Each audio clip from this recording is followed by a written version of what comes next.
ráno sme sa zobudili na tom Donnerpasse. Mali sme také plážo tempo, som povedal. Tým sme to pobavili. Jemná noc. Trošku to. No, v takom pôjde noc. Práve sme vypili veľa piva. No, veľa nebolo, ale my sme zvyknutí, tak sme boli moje unavení dneska. Ja sa zapísalo. No a išli sme potom stopovať. Asi sme tam neboli ani extra dlho. Zobrala nás Megan. Ale tá prišla, vybehla, že šup, ponáhľam sa, lebo idem na jogu. Tak nás vyhodila v meste. Stavili sme sa na príjazdovku na diaľnicu. Tak nás boli sme pochybnosti, že či sme si vybrali dobré miesto. No bolo tak všelijaké, ale potom po chvíli zastavil Sky s tým, že nás hodí za mesto na lepšie miesto na stopovanie. Tak nás tam vyhodil, tak sme tam chvíľu ešte postopovávali, asi takých 15-20 minút možno. Veľa aut. Zastavil nám Brent. Hej. Ten išiel až do Utahu, ďalší do 900 mil. Celý deň bude šoferovať. No a medzi tým sme si nahadzovali veci na korbu auta. Pribehol Sky naspäť a vyšiel s balíčkom, že nám kúpil niečo malé v pekárni. A doniesol nám to proste. Hej. Takže mal pravdu, že nás dovezol na lepšie miesto na štop. Hej, skvelý. No a vlastne sme si stopli do Nevady. Tak, lebo sme potrebovali sme do Sebastopol do Rena, lebo hlavný program dňa bol výmena topánok. No, došli sme ráno tam, bolo ešte zatvorené, s tým, že na najbližšiu kaviareň, palacinkáreň sme objavili, tak sme si dali kávu a nejaké jedlo. Potom po 10. sme išli do obchodu, tam sme sa trošku pomotali, akože brutálny prístup. Došli sme tam, povedali sme, že čo chceme, OK, nie je problém, vyber si topánky, aké chceš, choď ku kase, tam to vyriešiš. Ale musíme mať membership, ne? Áno, malo to nejaké podmienky. Ktorý Radko má? Radko písal aj e-mail, dostali sme spätný e-mail na to, že to vlastne môžeme spraviť. Tak sme tam došli. No už vrátili sme staré, popísali, aký je problém. Dali nám nové topánky, akorát si ma si vybrala plus verziu, tak sme doplácali 50, lebo no a tie prvé... som ani nerátala, že budem meniť, pretože mi sa tam len začínalo dať čo trošku. No ako nám, lebo Radko začal prvý v týchto pánkach, jemu sa to mal to najviac zničené. Ja som začal asi po týždni po ňom, alebo po 10 dňoch. A ja mne sa to začal pomaly, asi ma až za ďalší týždeň. Ešte viacej, lenže ja som myslela, že tým, že tam není viditeľná úplne diera, že to nezoberie, ale tým, že máme membership, máme pocit, že tie boty môžeme točiť jak... Jo, akože je to... No, tak to neriešila. Špinavé topánky sme im tam dali, no tvoje.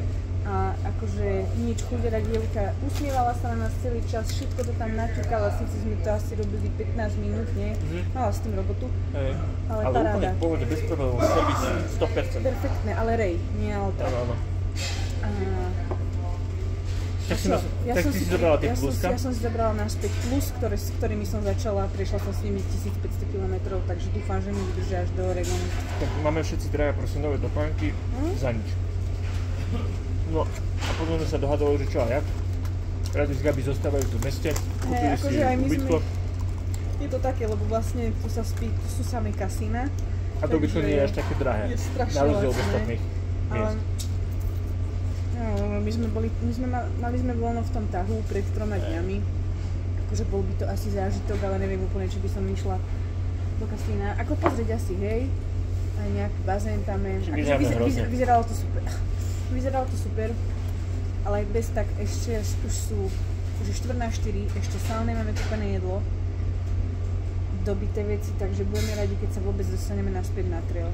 Tak sme si zobrali bus MHDčku po meste. No je to obrovské mesto hlavne. Dostali sme sa na okraj, je to ešte Walmart. Tuto kilometr odtiaľ to je pripojka na diaľnicu, tak tam poviem asi stopovať.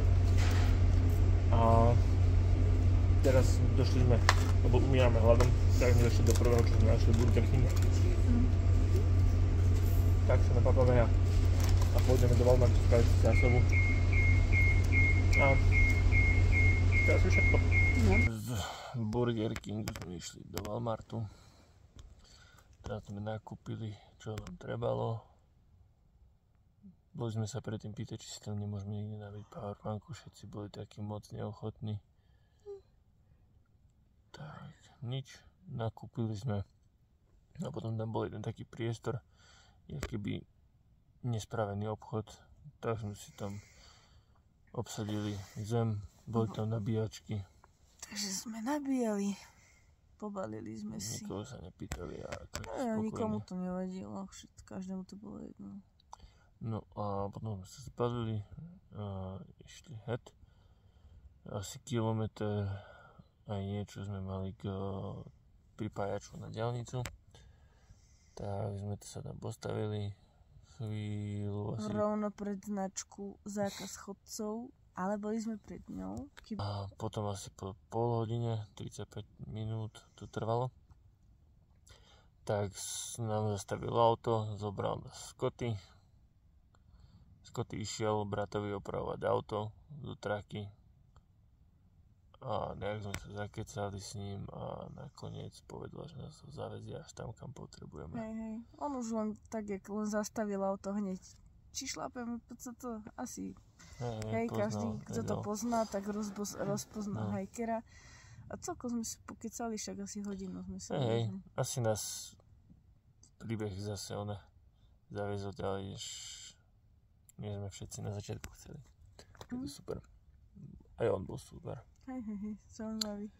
No, tak sme sa dostali na ten Donerpass zase. Tam sme si sadli na lavičku. Dali sme teda to kura. No a zase. Po chvíli som hovoril, že aký sme hlúpi, lebo sme si nekúpili kolu. A prosím pekne, do 2 minút prišlo auto, vystúpil Kit, ten, čo sme ho stretli v Leviningu, ten, čo nás viezol z Independence späť na Kersage Pass, otvoril kufor a hovorí: nedáte si kolu? Ja som myslel, že sa mi sníva. No dobre. Akurát sa o tom proste, no. To bola ridná šerba toto. Perfektne.